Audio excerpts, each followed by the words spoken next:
오늘 아침에 하나님께서 우리에게 주시는 말씀은 갈라디아서 1장 11절로 12절까지의 말씀입니다.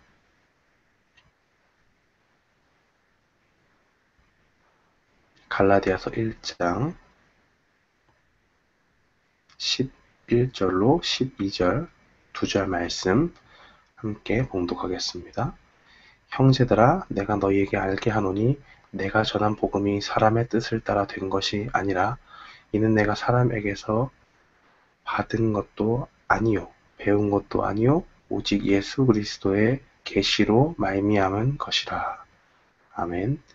저는 오늘 본문 말씀 갈라디아서 1장 11절로 12절 말씀을 통해서 하나님이 주도하시는 인생이라는 제목으로 주의 말씀을 선포하도록 하겠습니다. 이 사도 바울은 갈라디아서 1장 6절로 7절에서 유대주의자든 심지어 천사들이라고 할지라도 십자가의 복음 외에 다른 것을 전한다면 그는 저주를 받아야 한다고 말합니다.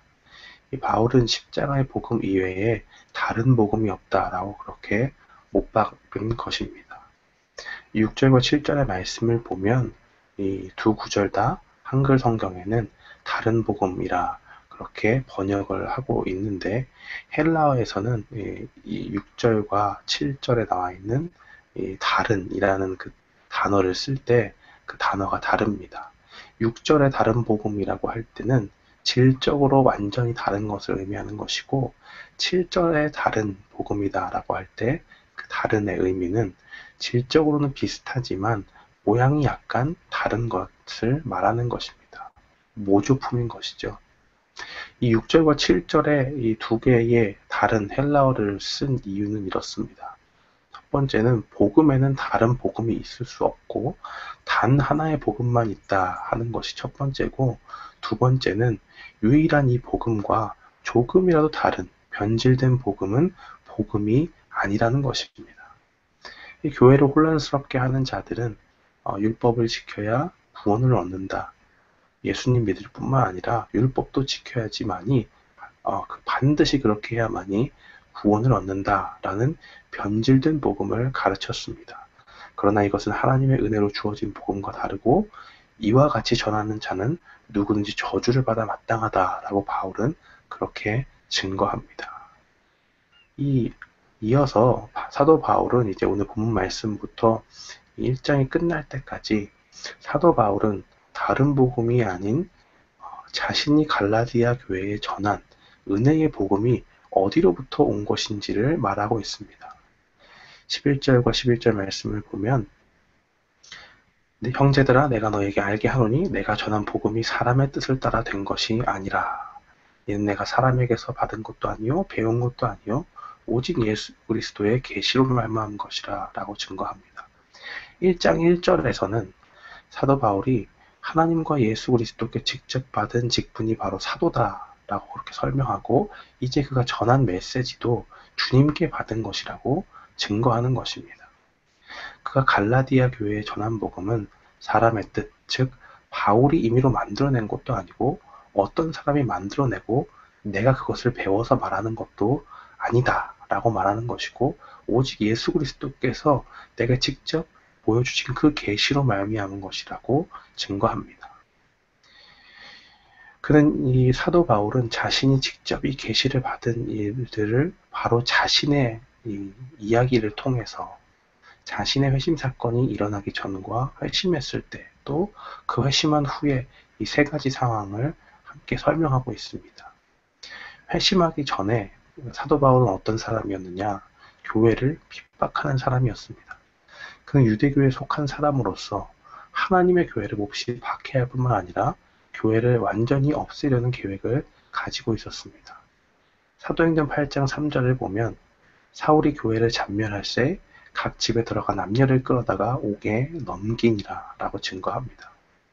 이 사도 바울은 회심하기 전에 스데반 집사가 복음을 전할 때 죽는 것을 당연히 여겼고 교회를 없애버리려고 집집마다 찾아다녔습니다.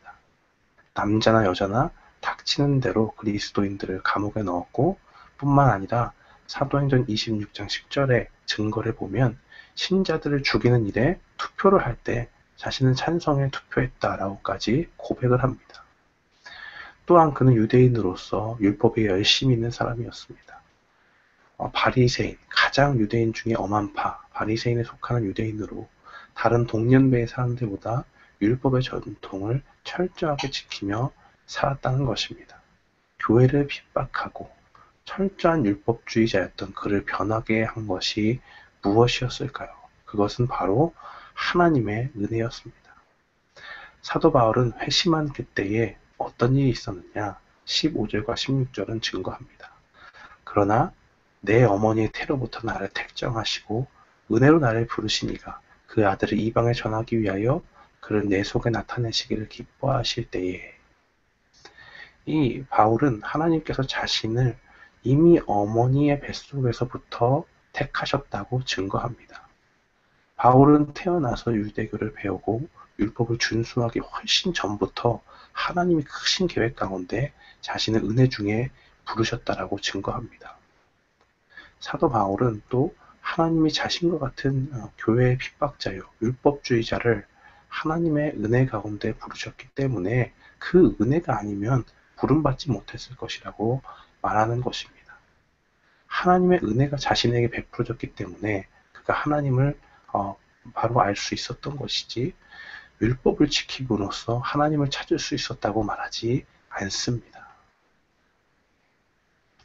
하나님께서 바울 자신을 통해 예수님을 이방에 전하게 하시려고 또한 예수 그리스도를 그 안에 보여주셨다고, 자기 안에 보여주셨다고 이 16절을 통해서 증거하고 있습니다. 그를 내 속에 나타내시기를 기뻐하실 때라고 그렇게 증거합니다. 사도행전 9장에서 이 다메섹에서 바울이 예수님을 만난 그 사건 있지 않습니까? 그것을 알 수 있듯이 바울은 그 사건이 큰 인생의 전환점이 되었습니다. 교회를 핍박하는 사람에서 교회를 세워가는 사람이 되었고, 그리스도인을 없애는 사람에서 그리스도인이 되도록 복음을 전하는 사람이 되었습니다. 그래서 사도 바울은 이렇게 증거합니다. 사도행전 20장 24절 말씀입니다. 나의 달려갈 길과 주 예수께 받은 사명, 곧 하나님의 은혜의 복음을 증거하는 일을 마치려 하면은 나의 생명을 조금도 귀한 것으로 여기지 아니하노라. 그리스도인들의 생명을 빼앗던 그가 기꺼이 그리스도를 위해서 생명을 내어놓는 사람으로 변하게 된 것입니다. 그는 회심한 후에 아라비아로 내려갔습니다. 은혜의 복음을 경험했을 때 그는 다른 가족과 의논하지 않았습니다. 16절에 보니까 내가 곧 혈육과 의논하지 아니하고 라고 증거합니다. 또 먼저 사도된 자들을 만나러 예루살렘에 가지 않았다고 증거합니다. 이 사도행전 9장의 행적들과 이 갈라디아서를 비교해서 보면 다메섹에서 주님을 만나서 눈이 멀고 아나니아가 안수하여 눈이 다시 보이게 됩니다. 그리고 사도행전 9장 20절과 같이 다메섹에서 즉시로 복음을 전했고 그들을 죽이려는 자들로부터 광주리를 타고 성에서 내려와 피했습니다. 그런 다음에 바로 아라비아로 내려가서 3년을 지냈다는 것을 볼 수가 있습니다. 이 아라비아에서 3년을 어떻게 지냈느냐에 대해서 여러 가지 의견들이 있지만 가장 신뢰할 만한 입장들은 무엇이냐? 대부분의 사람들이 그곳에서 아라비아에서 3년을 지내면서 바울이 구약의 성경과 자신이 알고 있던 예수님에 대해서 묵상하는 가운데 하나님의 은혜의 복음이 그에게 완전히 계시되었다고 추정하고 있습니다. 어떤 사람들은 예수님과 사도들이 3년 동안 함께 했던 것을 빗대어서 사도 바울은 아라비아에서 예수님과 자신만의 깊은 교제를 3년 동안 가졌다고 보기도 합니다. 이 아라비아에서의 3년, 그 후에 바울은 예루살렘에 잠시 올라옵니다. 사도행전 9장 26절을 보면 바울이 제자들을 사귀고자 했지만 어떤 이들은 두려워하였고 제자됨을 믿지 않았다고 합니다. 이 바울은 오직 사도 베드로와 야고보만을 만났고 단지 거기서 있었던 것은 15일, 그동안만 예루살렘에서 머물렀습니다. 또한 1장 갈라디아서 1장 21절로 2장 1절에 보면 14년 동안 그 이후로 예루살렘에 간 적이 없습니다. 다시 예루살렘을 방문하기 전까지 사도 바울은 무엇을 했느냐? 다른 사도들에게 뭔가를 배워서 한 것이 아니라 독자적으로 예수 그리스도께 받은 복음을 전하며 수리아와 길리기아 지방으로 전도를 나갔습니다. 즉, 그가 받은 메시지는 무엇이냐? 그리스도 그 아라비아의 3년을 통해서 예수 그리스도께 직접 계시받아서 전하게 된 것이요. 자신은 물론 다른 사도에게도 다른 사도나 어떤 다른 사람에게 이것을 배워서 전한 것이 아니라고 이야기합니다. 그러므로 바울이 갈라디아 교회에 전한 은혜의 복음은 주님께 직접 받아서 계시를 받아서 전한 것이었습니다. 사도 바울은 자신의 회심 사건을 통해서 자신이 어떻게 주님을 만났고 주님께서 어떻게 이 은혜의 복음을 자신에게 주셨는지를 증거합니다. 또 자신에게 이러한 증거를 통해서 자신을 공격하는 그 은밀히 들어온 이 갈라디아 교회를 어지럽게 하는 자들의 그 바울의 메시지를 그 예수 그리스도께 받은 것이 아니다라고 하는 그러한 공격에서부터 지금 체계적으로 논증하고 있는 것을 볼 수가 있습니다.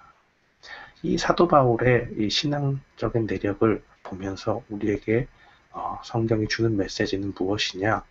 바울의 회심 사건은 모든 것이 하나님의 주도 아래 이루어졌다는 것을 우리가 기억해야 될 필요가 있습니다. 처음부터 끝까지 사도 바울이 이야기하는 것은 내가 무엇을 했다가 아니라 이 사도 바울의 회심 사건의 처음부터 끝까지 모든 것이 하나님의 은혜가 사도 바울을 변하게 했다고 그렇게 증거합니다. 그러므로 우리의 삶의 변화를 위해서는 하나님이 우리의 인생을 주도해 주시기를, 그 은혜가 우리를 사로잡아 주시기를 기도하며 나아가야 합니다. 우리가 삶의 연약함들도 있고 삶의 허물들을 고치고 싶을 때 잘 변하지 않은 나를 보면서 낙심할 때가 있지 않습니까? 그러나 그 가운데 낙심할 필요가 없는 것은 이 사도 바울의 인생을 보면서 하나님이 그 은혜 가운데 내 인생을 불러주셨고 책임져 주신다면 내 인생도 변할 수 있구나 하는 것을 깨달을 수 있습니다. 하나님이 내 인생을 주도해달라고 기도하십시오. 내가 아니라 하나님이 나를 주도할 때 바울과 같이 삶의 변화가 있을 수 있습니다. 또 우리가 알아야 할 것은 사도 바울은 예수님을 만나고 3년 동안 주님과 깊은 교제 가운데 있었다는 것입니다. 거기서 개인적인 그 누구도 가지지 못한 나와 하나님과의 큰 은혜 가운데 그 은혜의 복음을 직접 계시받은 것입니다. 하나님의 은혜가 내 삶에 충만해지기를 원하신다면, 그렇다면 우리 삶의 일부를 하나님께 떼어놓을 필요가 있습니다. 시간을 정하고 될 수 있으면 장소도 정해서 그 시간과 장소만큼은 하나님을 만나는 시간과 장소가 되게 하십시오. 우리 주님께서도 습관을 좇아 나가시던 장소가 있습니다. 누가복음 22장 39절로 40절 말씀에 보면 예수께서 나가사 습관을 좇아 감난산에 가시니 제자들도 좇았더니 그곳에 이르러 저희에게 이르시되 시험에 들지 않기를 기도하라 하시고, 예수님이 평소에 그 습관대로 하나님과 교제하러 가셨고 제자들에게 무엇을 가르쳤느냐? 깨어 기도하는 것을 가르쳐 주셨습니다. 사랑하는 성도 여러분, 오늘 말씀을 기억하면서 하나님께서 우리 인생을 주도해 주시기를 기도하며 나아가는 저와 여러분이 되기를 주님의 이름으로 축원합니다. 아멘.